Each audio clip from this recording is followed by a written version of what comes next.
Thank you. If I may call now Shabir Ali to address us for 35 minutes. The time on my clock is exactly 8 o'clock. Thank you.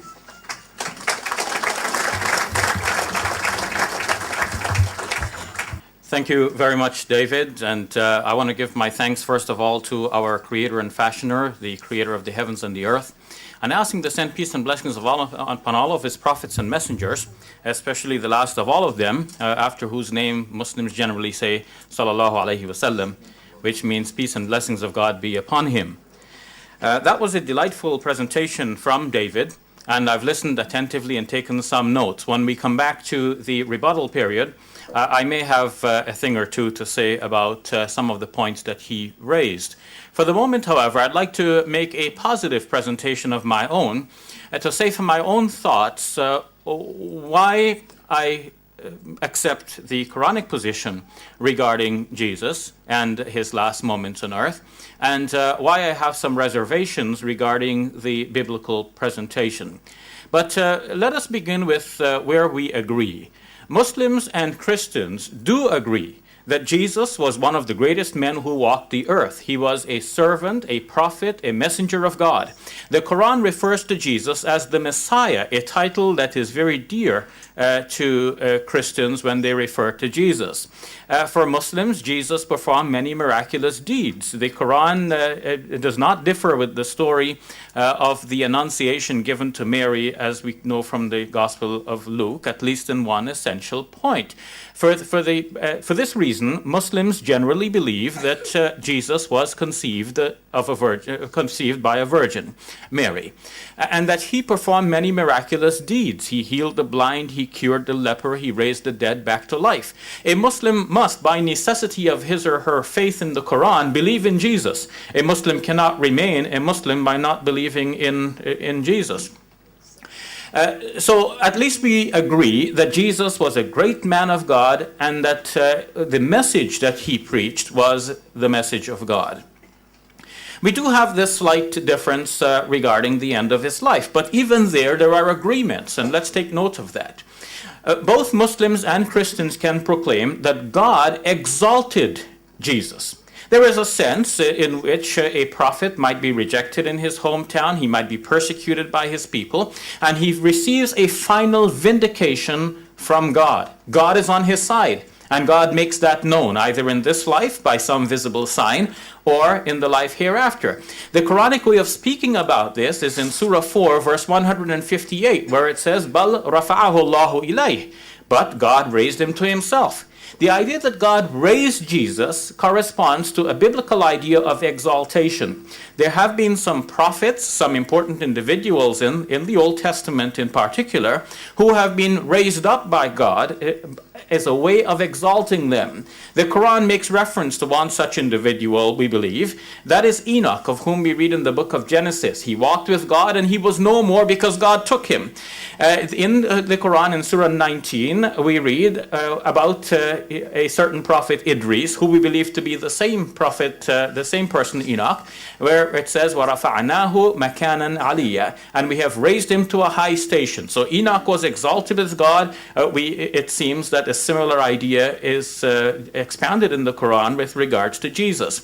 The Bible also says that Elijah, a certain prophet, was taken up by God in a whirlwind. And both of these individuals, Elijah and Enoch, are thought to have never died. So in a similar way, the Quran exalts Jesus in the sight of God. So even with regards to the last moments, there are some similarities which we should be cognizant of. But yes, there are differences. We have listened to David's presentation with care, and we know how important it is for Christians that Jesus died and came back to life from the dead. What does the Quran say about this? In Surah 4, verse 157, the Quran says, وَقَوْلِهِمْ إِنَّا قَتَلْنَا الْمَسِيحَ ابْنَ مَرْيَمَ رَسُولَ اللَّهِ وَمَا قَتَلُوهُ وَمَا صَلَبُوهُ وَلَكِنْ شُبِّهَ لَهُمْ. As for their saying, we killed the Messiah, Jesus, son of Mary, the messenger of God, they killed him not, nor did they crucify him, but it was so made to appear to them. وَإِنَّ الَّذِينَ اخْتَلَفُوا فِيهِ لَفِي شَكٍّ مِّنْهُ. And those who differ about the matter are in doubt concerning it. مَا لَهُمْ بِهِ مِنْ عِلْمٍ إِلَّا اتِّبَاعَ الظَّنِّ. They have no knowledge concerning it, but only follow a conjecture. وَمَا قَتَلُوهُ يَقِينًا. But they killed him not for certain. بَلْ رَفَعَهُ اللَّهُ إِلَيْهِ. But God raised him to himself. So I've repeated the verse which I mentioned earlier. So Surah 4, verse 157 to 158 do confirm that Jesus was exalted, but not in the way that our Christian friends present the matter. From the Quranic perspective, it looks like nobody knew precisely what happened with regards to Jesus. They only follow a certain conjecture. It appeared to them that they had crucified Jesus. It appeared to the enemies of Jesus that they had him crucified, that they had killed him. But in fact, the matter was not so.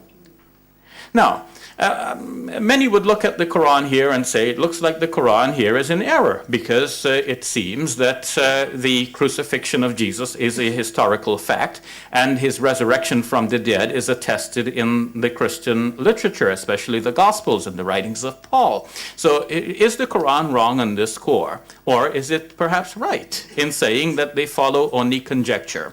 Well, there are two issues here: that Jesus rose from the dead, claim one, and that Jesus that Jesus died, that's the first claim, and second, that Jesus rose from the dead, the second claim. I want to deal with the second one first to show how these claims might be deconstructed and how the Quran itself might be vindicated on this point.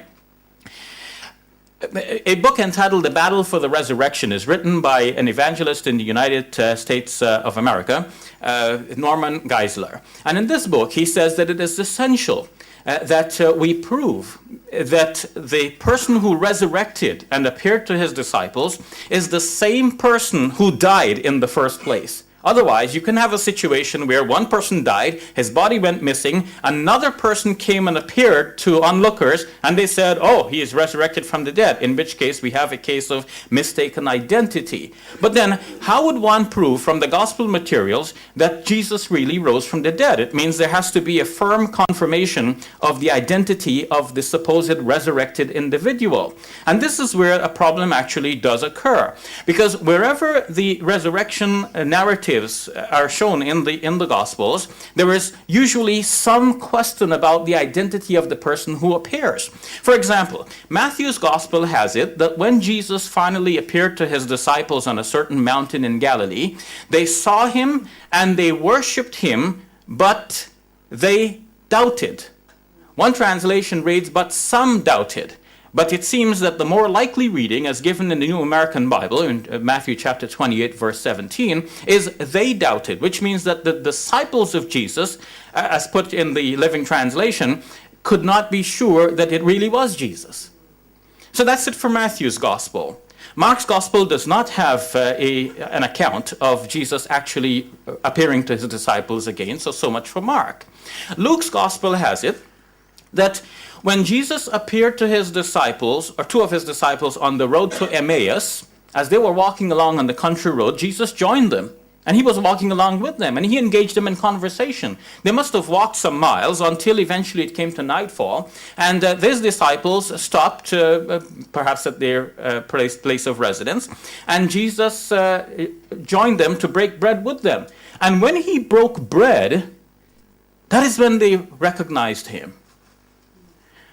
So it seems that from the manner in which he broke bread, they could tell that this was Jesus. But immediately he vanished. And then they started saying to each other, didn't our hearts burn when he spoke to us on the country road? So it would seem as though a certain gut feeling or a heartburn convinced them that the man they saw was Jesus. What is significant here is that we are not told that from seeing his face, they could recognize that this is the man that they knew. Or by hearing his voice, that they knew that this was the voice print that they could recognize. In Luke's Gospel again, Jesus appears to his disciples while they sat in the upper room where they apparently usually met with Jesus.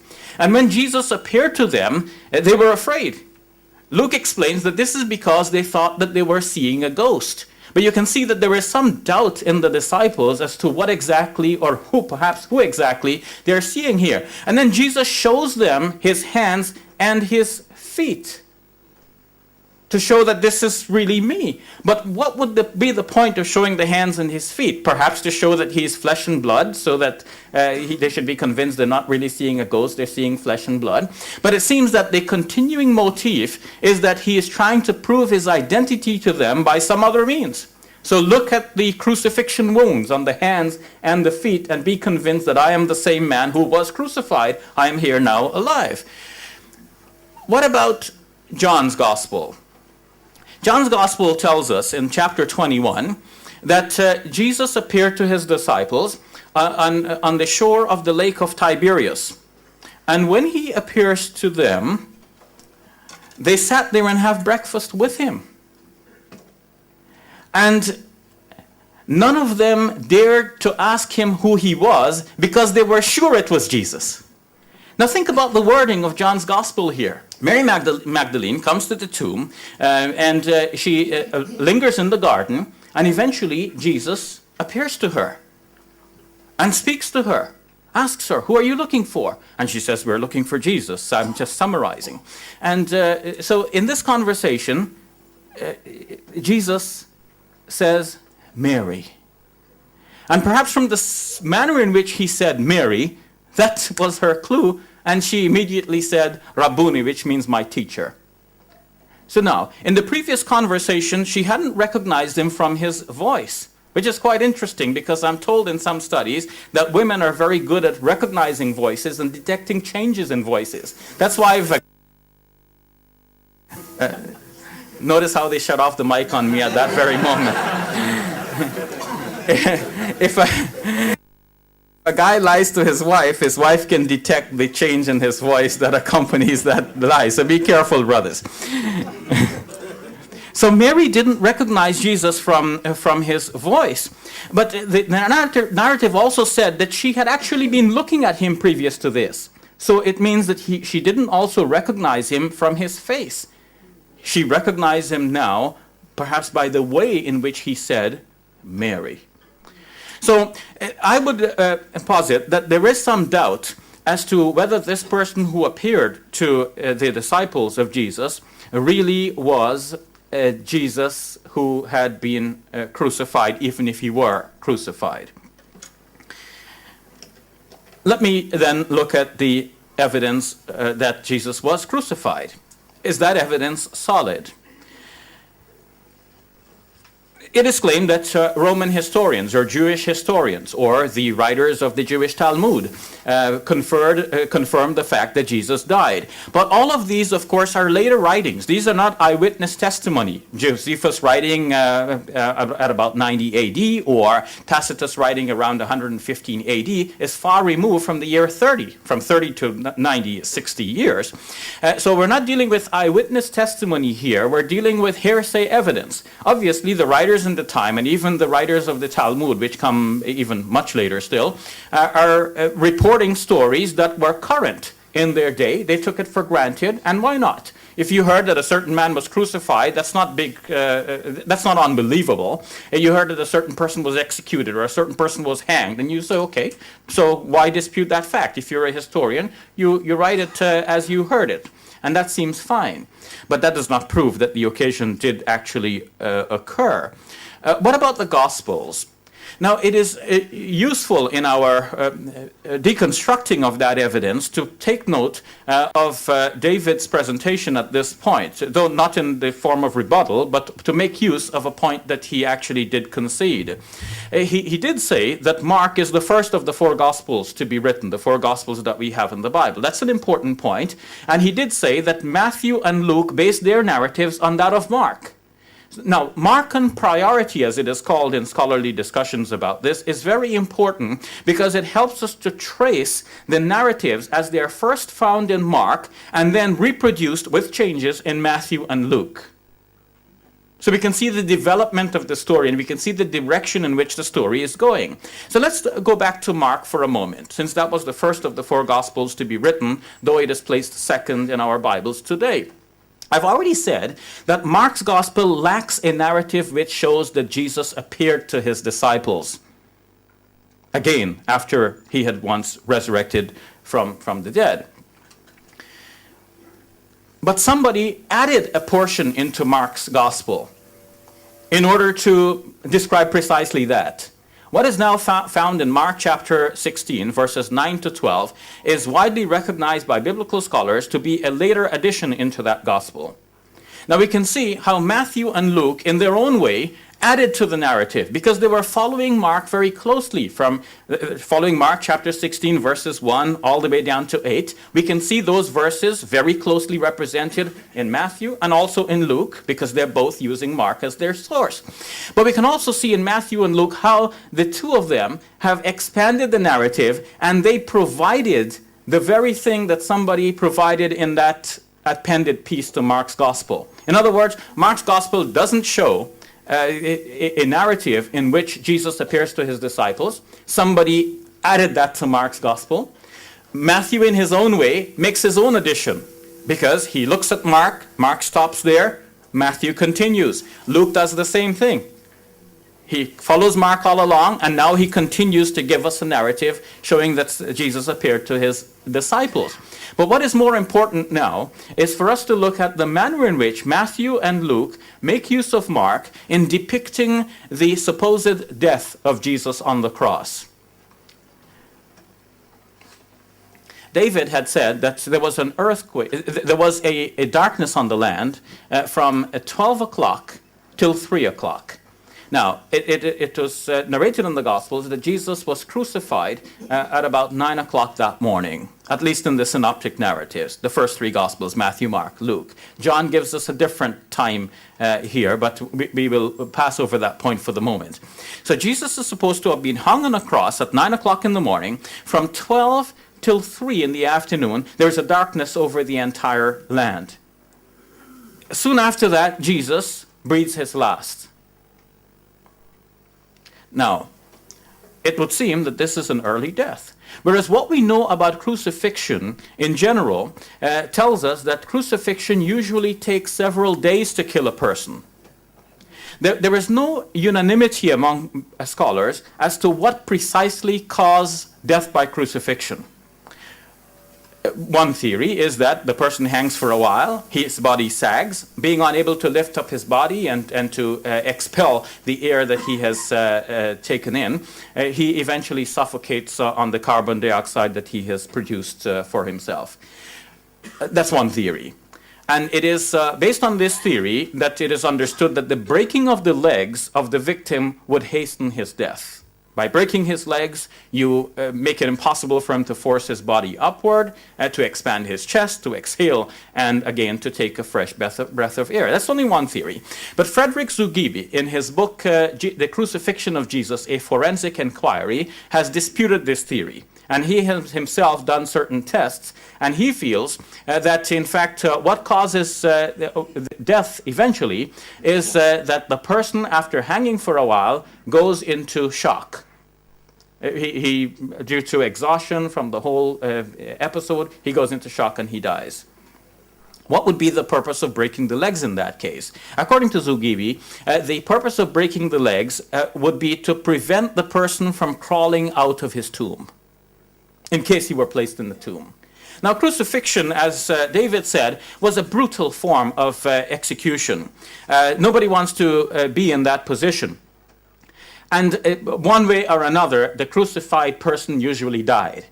If he was taken down half dead, he might be buried in a shallow grave. If he's buried in a shallow grave, the dogs will come to scour for his body when everyone is gone. So one way or another, he dies.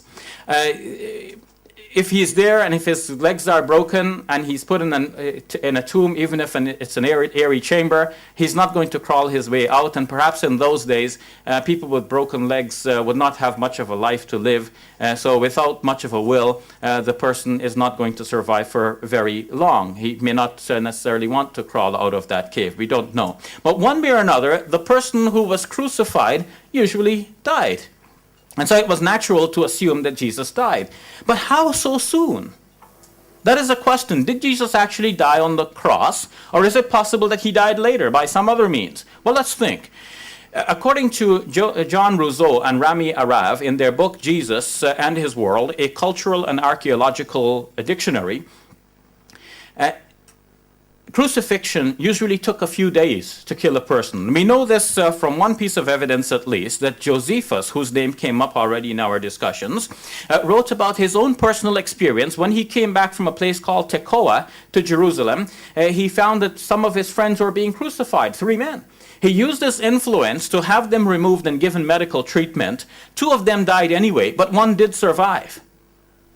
So it was possible for a person hanging on the cross for a while to survive. So then the death of Jesus on the cross, within that short period of time, becomes questionable. In fact, it is reported in Mark's Gospel that when one of the secret disciples of Jesus, a man by the name of Joseph of Arimathea, went to claim the body of Jesus, the Roman governor, under whose auspices Jesus was crucified, expressed some concern as to whether Jesus had actually been dead. And when he asked the centurion confirmed, and this is when Pilate gave permission for the body to be released. It is important to notice that the centurion who gave this confirmation was by this time already a believer in Jesus. Remember the darkness that David spoke about for 3 hours. That darkness must have made many people rethink, what's happening here? It looks like the cosmos is weeping for the death of Jesus. Have we really done the right thing? Not only that, the Synoptic Gospels report that at 3 o'clock, there was a huge earthquake.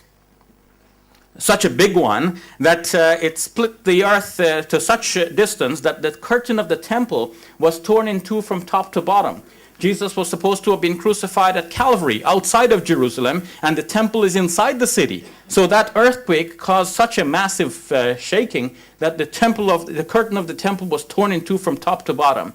It is at this point that many people apparently became repentant. The centurion expressed his belief in Jesus. According to Luke's gospel, he said, surely this man is innocent. According to Mark's gospel, he said, surely this man is the Son of God. The Jewish opponents of Jesus who were there at the scene beat their breasts and they went away, leaving the scene. And beating the breasts in the Bible is a sign of repentance. So it looks like they're asking, what have we done? So it's come to a point where nobody wants to kill Jesus anymore. After seeing all of this, 3 hours of darkness, earthquake. So now if the centurion confirms that Jesus was dead, can we take that as a firm conviction that Jesus must have actually died? Some say that the spear thrust, which is reported in John's Gospel, must have caused the death of Jesus. So now I must explain that. Remember what we said about Markan priority. And think about how Matthew and Luke have modified the narratives that they basically have received from Mark, copying from Mark. Mark's gospel shows that Pilate had this doubt, initially at least, as to whether Jesus had died so soon. What would happen when a person reads Mark's gospel?